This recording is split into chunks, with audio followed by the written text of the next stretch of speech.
क्या कर रहे थे? कूदने जा रहा था। कूदने से क्या होगा? मर जाऊंगा, मैं तंग आ चुका हूँ। मैं और नहीं जीना चाहता। मरना चाहते हो? मरना तो मैं बहुत पहले चाहता था, आज हिम्मत जुटाई है मैंने। अभी तो तुम्हारी खेलने कूदने की उम्र है और तुम मरने चले हो? पीएमटी का एग्जाम दिया था और उस एग्जाम के लिए 15-15 घंटे मेहनत की, पढ़ाई की, दोस्तों से दूर रहा, ट्यूशन ली, नींद खराब की, कितना कुछ त्यागा है मैंने। माँ बाप का सपना था कि मैं डॉक्टर बनूं। मुझे पूरा भरोसा था इस बार मेरा सिलेक्शन हो जाएगा। तो फिर क्या हुआ? पेपर लीक हो गया, रिजल्ट आने से पहले ही एग्जाम रद्द कर दिया। दोबारा एग्जाम देने के लिए बैठ भी नहीं सकता। अरे अंकल, अब मुझे छोड़ दो। मैं दोस्तों को क्या मुंह दिखाऊंगा, रिश्तेदारों को क्या कहूंगा? तुमने एक बात दिमाग में बिठा ली कि पीएमटी ही जिंदगी है। हमें लगता है जीवन में सिर्फ एक ही दरवाजा है हमारी ज़िंदगी के लिए। एक दरवाज़ा बंद होता है तो हौसला रखने वालों के लिए अनेक दरवाजे खुलते हैं। हो सकता है परमात्मा ने तुम्हारे लिए डॉक्टर नहीं, कुछ और बनाकर लोगों की सेवा करना लिखा हो।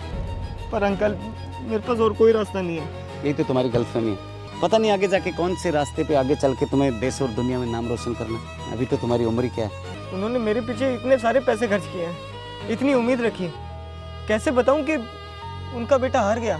अपने माँ बाप को कहना कि बेटा डॉक्टर की परीक्षा में हारा है, जिंदगी की रेस नहीं हारा। तुम्हारे माँ बाप को तुम्हारा पद नहीं चाहिए, उन्हें तुम चाहिए। तुम्हारी डिग्री से ज़्यादा जरूरी तुम्हारी जिंदगी है। अरे बेटा, तुम क्या सोचते हो कि तुम यहाँ से चले गए तो तुम्हारी समस्याएं खत्म हो जाएगी? नहीं, वो समस्याएं और बढ़ेगी। तुम अपने माँ बाप की ज़िंदगी में एक ऐसा खालीपन छोड़ जाओगे। वो हमेशा सोचेंगे कि हमने अपने बच्चे पे इतना दबाव क्यों डाला। हमने कभी ये क्यों नहीं पूछा कि हमारा बेटा खुश है या नहीं। आप मुझे मत समझाओ, ये मेरी ज़िंदगी है, मेरा डिसीजन है। मैं बस मरना चाहता हूँ और आप होते कौन हो मुझे रोकने वाले? एक अभागा बाप हूँ मैं। मैंने भी अपने बेटे पे यही प्रेशर दिया था कि तुम्हें इंजीनियर बनना है। कभी नहीं पूछा कि तुम भूखे हो, तुम्हारे सपने क्या है। बस एक ही दबाव कि तुम्हें इंजीनियर बनना है। और जिस दिन उसका सिलेक्शन नहीं हुआ, उसने कूदकर आत्महत्या कर ली।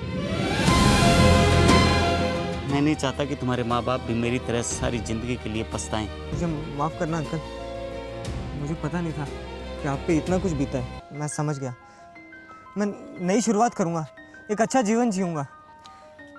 मैं तुम्हारे साथ हूँ, पर एक शर्त है बेटा। क्या शर्त है? जब भी कभी जीवन में मुसीबत आए तो आप किसी छत की तरफ नहीं, अपने पैरों की तरफ देखना। इस ज़िंदगी का सफ़र अभी बहुत बाकी है, बहुत दूर जाना है। देश और दुनिया में नाम रोशन करना है अपने माँ बाप के लिए। मरने की कभी मत सोचना।